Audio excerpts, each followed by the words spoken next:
Frédéric Chaumont pour la chaîne Agora TV et la chaîne Jasper Madère. Prisonnières, prisonniers, bonjour à tous.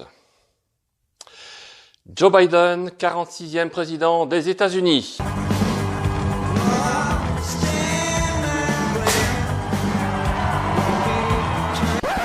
Évidemment non, Joe Biden n'est pas encore président des États-Unis. La partie n'est pas terminée. Quand je dis la partie, je pense à un jeu d'échecs. Donald Trump a perdu tous ses cavaliers, ses fous, ses tours et même sa reine. Mais les pions ont continué d'avancer. Si les pions arrivent sur la dernière ligne, vous savez ce qui va se passer. C'est de la stratégie. Donald Trump a bien laissé son rival commettre un maximum d'erreurs. Des erreurs accumulées qui lui seront fatales à la fin de la partie. Après, l'échec et mat se jouera en 2 ou 3 coups, c'est garanti. Qu'avons-nous vu ce 6 janvier au soir à Washington DC face au Capitole? Un président Trump toujours gonflé à bloc, en train de proclamer un discours derrière une vitre blindée. Il demande à la presse de tourner les caméras vers le peuple afin de montrer la foule immense qui est venue le soutenir. Rien n'y fait, les caméras ne se tourneront pas. La presse est dans le camp opposé. Elle fait partie de l'État profond. Elle ne va surtout pas montrer l'immense mobilisation de population et les dizaines de milliers de citoyens qui sont venus soutenir leur président. Un peu plus tard, la foule s'avancera vers le Capitole et la police va même laisser passer quelques centaines de citoyens pro-Trump qui investiront les lieux de manière pacifique. Contrairement à ce que l'on pouvait penser, il ne s'agissait pas d'un chaos, d'une insurrection. Le président Trump a d'ailleurs invité ses soutiens à rentrer pacifiquement chez eux. On déplorera la mort d'une jeune citoyenne atteinte d'une balle tirée par un policier du Capitole. La lumière sera faite sur cet événement. Dans l'immédiat, ce n'est pas confirmé. Que se passe-t-il en France pendant ce temps-là ?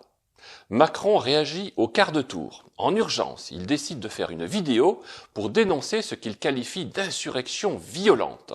Mais, comme on l'a vu, aucune violence n'est à déplorer en dehors des coups de feu de la police. Il se présente devant un drapeau français, européen et américain, ce qui est tout à fait inhabituel. Cette apparition soudaine sur YouTube à 3 heures du matin est particulièrement exceptionnelle. Tout le monde a évidemment remarqué la présence de ces 3 drapeaux. Mais avez-vous remarqué ce qu'il y a derrière les drapeaux? Certaines personnes qui ont le regard bien affûté ont constaté des éléments très bizarres dans ce décor et surtout dans le langage de ce discours. L'utilisation de la première personne du pluriel est particulièrement étrange. Antoine Cutita, de la chaîne Alliance Humaine, a décortiqué pour nous ce discours qui va vous surprendre. Ouvrez bien les yeux et les oreilles. Tête de con qui est venu parler avec le drapeau français, le drapeau européen et le drapeau américain. Alors déjà dans une pièce que je ne connais pas, ce n'est pas à l'Élysée. Vu la salubrité de la porte, bon voilà, vous pourrez regarder, mais je ne sais pas où il est. Mais en tout cas, il n'est pas à l'Élysée. Il n'est pas dans un bâtiment officiel parce que voilà, c'est pas un bâtiment officiel. Et je me suis étonné de l'empressement qu'il a eu pour donner une allocution qui parle des émeutes aux États-Unis, qui n'étaient pas des émeutes, c'était un envahissement. Il n'y avait pas d'émeutes, il n'y avait pas de coups qui ont été donnés. Les gens ils sont rentrés tranquillement. Ce n'était pas une émeute, c'était un envahissement. Et Macron, lui, s'est empressé hier de faire de faire un truc qu'il ne faisait pas quand il y avait des émeutes en France. Donc pourquoi cette ingérence? Pourquoi et on sait qu'il a soutenu Biden, mais pourquoi cette ingérence des États-Unis? Je vais le faire écouter, même si c'est lourd d'entendre cette merde, mais je vais vous le faire écouter rapidement et on va voir. Ce 6 janvier, alors que se tenait une session du Congrès américain devant confirmer la victoire du président Biden aux élections de novembre 2020. Donc il confirme la victoire du président Biden, qui n'est pas encore président, mais il en parle comme étant le président, ce qui est complètement faux. Quelques individus violents. Aucune violence de la part des pro-Trump. Aucune. Se sont introduits dans le temple séculaire de la démocratie américaine, le Capitole. Une femme a été tuée. Elle a été tuée par un policier du Capitole. Quand, dans une des plus vieilles démocraties du monde, des partisans d'un président sortant remettent en cause par les armes les résultats légitimes d'une élection, c'est une idée universelle, celle d'un homme, une voix, qui est battue en brèche. Depuis le XVIIIe siècle, les États-Unis d'Amérique et la France sont liés par un pacte de liberté et de démocratie. Alors, je vous le laisse parce que ce qu'il dit, les mots qu'il utilise sont importants de comprendre de qui il parle. La France, avec Lafayette, a soutenu le peuple américain dans sa quête de liberté et d'indépendance.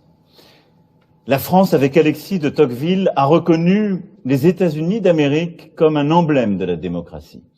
Les États-Unis d'Amérique, durant le XXe siècle, lors des 2 guerres mondiales, s'est tenu aux côtés de la France. À chaque fois que son indépendance, sa liberté furent menacées. Alors, aujourd'hui, la France se tient aux côtés du peuple américain avec force, ferveur et détermination. Se tient aux côtés du peuple américain. Donc si on compte le nombre de peuples américains qui est soutenu par la France, c'est les démocrates, donc soi-disant 80 000 personnes. Et les 74 000 autres, vous les soutenez pas?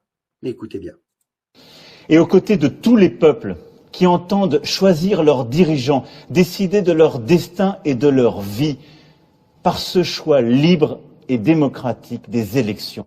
Vous avez vu comment il a accroché sur le mot démocratique des élections? Ça prouve qu'il n'y a pas de liberté dans la démocratie. Et nous ne céderons rien à la violence de quelques-uns. Il dit, alors écoutez bien ce qu'il a dit. Il a dit, et nous ne céderons rien face à la violence de quelques-uns. Mais qui es-tu pour parler des Américains? Et nous ne céderons rien. On parle bien des Amériques, de l'Amérique, des États-Unis. Pourquoi il dit nous? Je comprends pas. Si vous comprenez, expliquez-moi. Mais il dit nous parce qu'il parle pas de l'Amérique. Il parle de l'État profond. Nous, l'État profond, nous ne céderons rien. Nous voulons gagner l'Amérique parce que si on perd l'Amérique, on perd le monde. Vous comprenez ce qu'il vient de dire? Nous ne céderons rien, ça veut dire nous ne laisserons pas l'Amérique tomber, sinon nous tombons. Qui entendent choisir leurs dirigeants, décider de leur destin et de leur vie par ce choix libre et démocratique des élections. Et nous, ne céderons rien à la violence de quelques-uns qui veulent remettre en cause cela. Nous ne céderons rien à la violence de quelques-uns qui veulent remettre en cause cela. Mais ça ne te regarde pas en réalité en tant que président français. Ça te regarde parce que tu fais partie du complot, parce que tu fais partie de l'État profond. Et quand tu dis nous, tu parles de vous, l'État profond. Comprenez bien ça, mes amis. Je suis désolé de vous faire chier avec cette merde, mais c'est important de décrypter les choses. C'est notre choix. C'est notre choix. Le choix de qui? C'est les Américains qui élisent le président américain, c'est pas toi. C'est pas nous. Vous comprenez de qui il parle? Depuis plusieurs siècles. Depuis plusieurs siècles. De mettre la dignité humaine, la paix, le respect de l'autre, la reconnaissance de la liberté au-dessus de tout qui est aujourd'hui menacé dans nos démocraties. Il nous fait croire qu'ils ont un intérêt certain pour l'être humain autrement que pour eux. Bon, ça c'est du mensonge, mais c'est pas grave. C'est pourquoi ce soir, je veux dire notre confiance dans la force de la démocratie américaine. Je veux dire notre amitié à l'égard du peuple et de la démocratie américaine. Il parle au nom de qui, d'après vous? Du peuple français? Non. Il parle au nom de l'État profond. Je veux dire notre lutte commune pour que nos démocraties sortent plus fortes. Notre lutte commune pour que nos démocraties sortent plus fortes. Qu'est-ce que tu comptes faire en tant que président français pour que la démocratie américaine aille mieux. Tu n'as aucun pouvoir, tu n'as même pas le droit de dire ce que tu dis. Tu parles au nom de l'État profond, tu parles au nom des Rothschildiens, de la mafia Khazar, petit baltringue. De ce moment que nous vivons tous. Non, on ne le vit pas tous. C'est les Américains qui le vivent à la base. Donc, encore une fois, comprenez bien de qui il parle. Il ne parle pas de la France. Aujourd'hui. I just wanted to express... Voilà, il fait son malin en essayant de parler américain. Évidemment, je veux que vous compreniez bien qu'il ne parle pas au nom du peuple français ou de la France, il parle au nom de l'État profond. Suite à cette analyse très pertinente d'Antoine Cutita, on relève deux enseignements essentiels.